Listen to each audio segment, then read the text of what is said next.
Howdy Moz fans, and welcome to another edition of Whiteboard Friday. This week we're going to chat about content gating. So this is something that a lot of content marketers use, particularly those who are interested in generating leads. Individuals that their salespeople or sales teams or outreach folks or business development folks can reach out to specifically to sell a product or start a conversation. And many content marketers and SEOs use this type of content as a lure to essentially attract someone who then fills in form fields to give enough information so that the sales pipeline gets filled or the leads pipeline gets filled, and then the person gets the content. So as opposed to the classic model that we're used to in a more open content marketing and open SEO world of let me give you something and then hopefully get something in return, it's you give me something and I will give you this thing in return. This is a very, very popular tactic. It does have, you might be familiar with Moz and know that my general bias and Moz's general bias is against content gating. We sort of have a philosophical bias against it, with the exception of on the Moz local side, some enterprise stuff that marketing team may be doing may in the future include some gating. But generally at Moz, we're sort of against it. However, I don't want to be too biased. I recognize that it does have benefits, and I want to explain some of those benefits and drawbacks so that you can make your own choices about how to do it.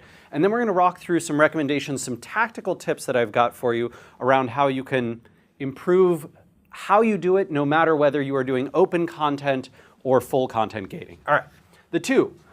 This is the gated idea, right? So you get this free report on the state of artificial intelligence in 2016. But first, before you get that report, you fill in all these fields, right? Name, email, role, company, website, Twitter, LinkedIn, what is your budget for AI in 2017, and you fill in a number.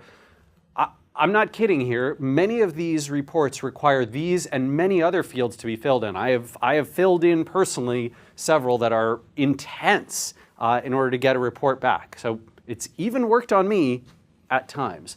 And the opposite of that, of course, would be the report is completely available. You get to the web page and it's just here's the state of AI, the different sections, and you get your graphs and your charts and all your data is right in there. Fantastic. Completely free access. You've had to give nothing. Just visit the website. The benefits of gating are you actually get more information about who specifically accessed the report. Granted, some of this information could be faked. There are people who work around that by verifying and validating at least the email address or those kinds of things. But you also get the benefit of having those who expend the energy to invest in the report may view the data or the report itself as more valuable, more useful, more trustworthy, to carry generally greater value. This is sort of a human element of human psychology where we value things that we've had to work harder to get. It's also true that sales outreach to the folks who did access it may be much easier and much more effective because you obviously have a lot of information about those people versus if you collected only an email or no information at all, in which case it would be close to impossible. There's some benefits to, there's some drawbacks first. Let's walk through the drawbacks of gating, some things that you can't do. You have really a much smaller audience potential, right? It is much harder to get this in front of tons of people, maybe not this page specifically, but certainly it's hard to get amplification of this, and it's very hard to get an audience, get many, many people to fill out all those form fields. It's certainly harder to earn links and amplification. People generally do not link to content like this. And by the way, the people who do link to and socially amplify stuff like this usually do it with the actual file. So what they'll do is they'll look for state of AI 2016 file type PDF site yourdomain.com, and then they'll find the file behind whatever you've got. I know there's some ways to gate that, even such that no one can access it, but it's a real pain, right? It also is true that some folks, this leaves a very bad taste in their mouth, right? They have a negative perception, brand perception around it. And that negative brand perception could be around having to fill this out. It could be around whether the content was worth it after they filled this out. It could be about the outreach that happens to them after they filled this out, and their interest in getting this data was not to start a sales conversation. You also lose a bunch of your SEO benefits. Because you don't get the links, you don't get the engagement. If you do rank for this, it tends to be the case that your bounce rate is very high, much higher than other people who might rank for things like the State of AI 2016, and so you just struggle. All right, what are the benefits and drawbacks of open access? Well, benefits pretty obvious. Greater ability to drive traffic from all channels, of course. Social, search, word of mouth, email, whatever it is, right? You can drive a lot more people here. There's a larger future audience for retargeting and remarketing. So the people who do reach, the report itself in here, you certainly have an opportunity. You could retarget and remarket to them. You could also reach out to them directly. Maybe you could retarget and remarket to people who've reached this page but didn't fill in any information. But these folks here, a much greater audience potential for those retargeting, remarketing efforts. And Larry Kim from WordStream has shown some awesome examples. Marty Weintraub from AimClear also shown some awesome examples of how you can do that, retargeting, remarketing folks who've reached content. Tons, of course, of SEO benefits via links that point to these pages, via engagement metrics, via their ranking ability, et cetera, right? Like, you're going to do much better with this. We do much better with the Beginner's Guide to SEO on Moz than we would if it were gated and you had to give us your information first. Just, of course, right? And overall, if what you are trying to achieve is, rather than leads, simply to get your message to the greatest number of people, this is a far, far better effort. This is likely to reach a much bigger audience, and that message will therefore reach that much larger audience. Okay, there are some drawbacks to this open access model. It's not without them. It might be hard or even totally impossible to convert many or most of the visits that come to open access content into leads or potential leads. Just the case, right? That those people are going to consume that content, but they may never give you information that will allow you to follow up or reach out to them. Information about the most valuable and important visitors, the ones who would have filled this thing out and would have been great leads, is lost forever when you open up the content, right? You just can't capture those folks. You're not going to get their information. So these two are what drive many folks up to this model, and certainly the benefits of the gated content model as well. So my recommendations.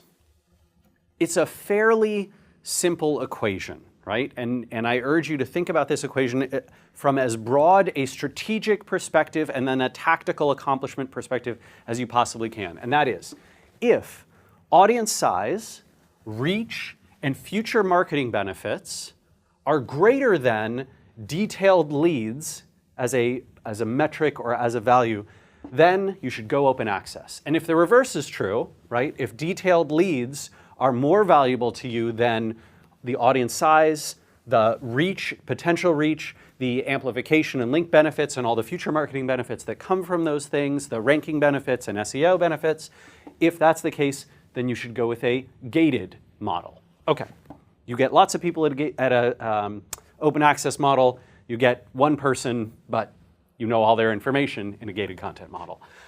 Number two, it is not the case that this has to be completely either or. There are modified ways to do both of these tactics in combination and concert. And in fact, that can be potentially quite advantageous. So a semi-gated model is something we've seen a few content marketers and companies start to do, where they have a part of the report or some of the most interesting aspects of the report or several of the graphics or an embedded slide share or whatever it is, and then you can get more of the report by filling in more items. So they're sharing some stuff which can potentially attract engagement and links and more amplification and use in all sorts of places and press and blog posts and all that kind of stuff. But then they also get the benefit of some people filling out whatever form information is critical in order to get more of that data if they're very interested. I like this tease model a lot. I think that can work really, really well, especially if you are giving enough to prove your value and worth and to earn those engagement and links before you ask for a lot more. You can go the other way and go a completely open model, but with add-ons. So for example, in this, I've got, here's the full report on AI. If you would like more information, right, we conducted a survey with AI practitioners or companies utilizing AI. If you'd like the results of that survey, you can get that, and that's like in the sidebar or as a little notification in the report, right? A call to action. So that's full report, but if you want this other thing that maybe is useful to some of the folks who best fit the interested in this data and also potentially interested in our product or service or whatever we're trying to get leads for, then you can optionally put your information in. I like both of these, right? They sort of straddle that line. Number 3, no matter which one or which modified version you do, you should try and optimize the outcomes. That means in an open content model, don't ignore the fact that you can still do retargeting to all the people who visited this open content and get them back to your website onto potentially a very relevant offer that has a high conversion rate and where you can do CRO testing and those kinds of things. That is completely reasonable and something that many folks do, Moz included, right? We do a lot of remarketing around the web. Second, you can drive low-cost paid traffic to the content that gets the most shares in order to bump it up and earn more amplification, earn more traffic to it, which then gives you a broader audience to retarget to or a broader audience to put your CTA in front of. If you are going to go completely gated, a lot of these form fields you can infer or use software to get and therefore get a higher conversion rate. So for example, I'm asking for name, email, role, company, website, Twitter, LinkedIn. In fact, I could ask exclusively for LinkedIn and email and get every single one of those from just those 2 fields.